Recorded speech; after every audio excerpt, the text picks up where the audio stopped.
ज़िंदगी एक तल्ख़ हकीकत है और मेरा ये मानना है कि ये किताब अपनी जगह है, किताब दोस्ती होनी चाहिए, मगर ज़िंदगी बज़ाते ख़ुद एक किताब है।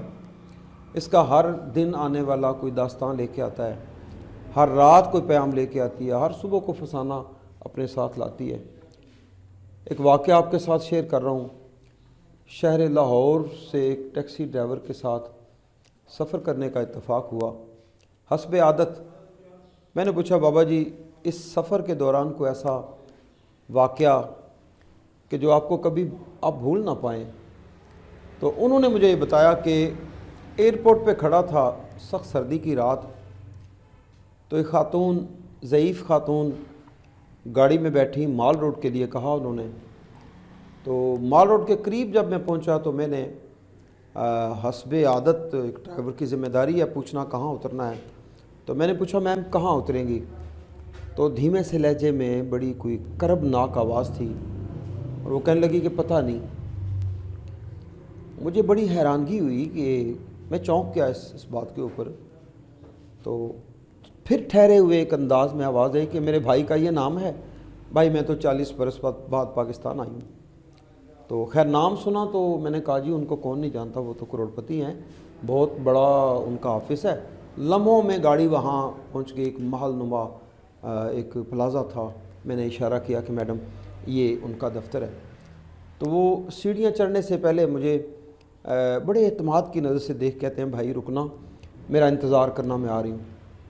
बस थोड़ी देर मैंने भी सोचा, मगर मैंने कहा ठीक है, वो मुझे ज़ाहिर है मुझे तो पैसे पेमेंट मिलेगी। तकरीबन 2 घंटे गुजर गए, वो मैडम वापस नहीं आई। तो एक ड्राइवर, गाड़ी किसी की है तो फ़िक्र लाहक हुई कि कहीं ऐसा वैसा ना हो जाए, कोई नुकसान ना हो जाए। तो मैं सीढ़ियाँ चढ़ गया। जाके क्या देखता हूँ कि वेटिंग रूम में वो मैडम बैठी हैं खातून, आगे एक चाय का कप है सिंपल सा, वो उसे घूर रही हैं जैसे को अपनी तकदीर के पेचो खम, कुछ परेशानियाँ, जैसे कुछ मशावरत कर रही हूँ उस चाय के कप के साथ। कहते मैं समझ गया कि ये कोई परेशानी की बात है। फिर उन्होंने मुझे देखा तो मुझे कहने लगी कि आप पूरे दिन की मजदूरी मैं आपको दे दूँगी, आप चले जाएं, आप मेरा इंतज़ार करें। फिर तकरीबन 2 घंटे मज़ीद लगे। उसके बाद वो सीढ़ियों से उतरी। रफ्तार ख़ासी तेज़ थी, लड़खड़ा रही थी और महसूस हो रहा था कि जैसे कुछ शीशे का महल था वो चकनाचूर हो गया। बाहर कैफ एक ड्राइवर की क्या मजाल के किसी को पूछे। गाड़ी में बैठी तो गाड़ी का दरवाज़ा थोड़ा ज़ोर से बंद किया। अब पलट के देखा मैंने तो उनकी आंखों में एक बरसात का मौसम था, खून बरस रही थी उनकी आंखें। और जब गाड़ी मैंने मोड़ी तो मेरे पूछने से पहले ही उन्होंने कह दिया भाई एयरपोर्ट ले चलो। अब क्या, क्यों, कैसे के कई सवालात मेरे अंदर आ रहे थे, पूछना चाह रहा था। बाहर कैफ में कुछ पूछ नहीं सका। गाड़ी जब रोड पे चढ़ गई, बहुत स्पीड में थी, बस मेरे अंदर कोई बात आई, मैंने पूछ लिया। मैंने कहा मैडम अगर आप इजाज़त दें तो मैं पूछना चाहता हूँ ये क्या माजरा हुआ। बस उन्होंने मुझे गौर से देखा और कहने लगे भाई 40 बरस पहले वालिदैन की मर्ज़ी से शादी हुई, सिर्फ मेरी राय थी कि मैं यहाँ शादी करना चाहती हूँ, जो भाई को पसंद नहीं था। खैर उसके बाद वालिदैन ने शादी कर दी, मैं ठीक ठाक रही, मैं हॉलैंड सेटल हो गई। तो वालिदैन दुनिया से जा चुके हैं। 40 बरस तक मेरे भाई ने मुझसे कोई राब्ता नहीं रखा।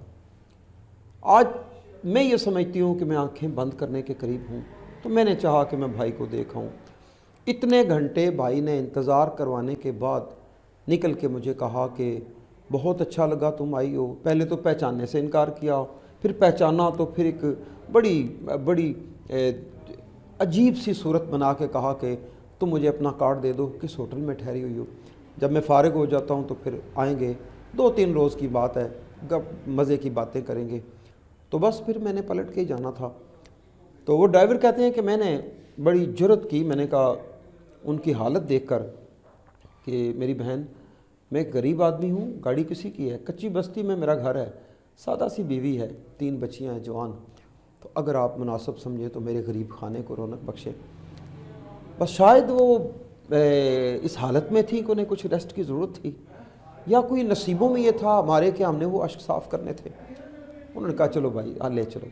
तो वो चले गए। चंद लम्हों बाद मेरी बेटियां थीं और वो फुफ्फो थीं और वो जो गरीब घर का एक کھانا پینا ہوتا ہے جو پیش کیا نماز مغرب کے بعد، وہ وہاں سے جب چلیں جدائی کا وقت آ گیا تو میری بیوی نے کہا کہ بہنوں کو خالی نہیں بھیجتے، ایک سفید رنگ کا دوپٹہ ہے میرے پاس تو وہی دے دیتے ہیں، بس وہ لانا تھا، ان کے سر پہ رکھنا تھا۔ انہوں نے پوچھا یہ کیا؟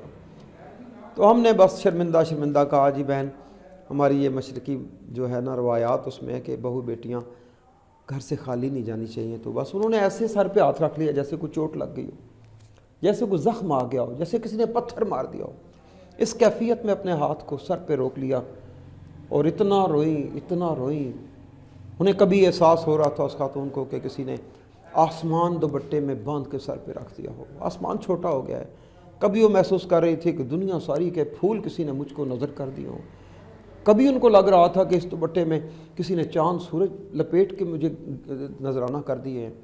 کبھی انہیں اپنی قداوری پہ مان ہو رہا تھا کہ ایک بھائی کے گھر سے مجھے پیار ملا ہے، اور آنسوؤں میں ملا جلا رجحان یہ تھا اس بھائی کا زخم بھی تھا کہ جو اصل بھائی تھا اس نے کیا کیا، اور منہ بولا بھائی میرے ساتھ کتنا اچھا سلوک کر رہے ہیں۔ دوستان عزیز، لمحوں کی وہ قربت تھی، جہاز اڑ گیا، وہ پھپھو چلی گئی، مگر پلس پوائنٹ یہ ہے کہ وہ تینوں بیٹیاں ایک ہی ملاقات تھی مگر ان کی شادیاں، ان کے مکمل اخراجات اس پھپھو نے اٹھائے، وہ ایک دوپٹہ۔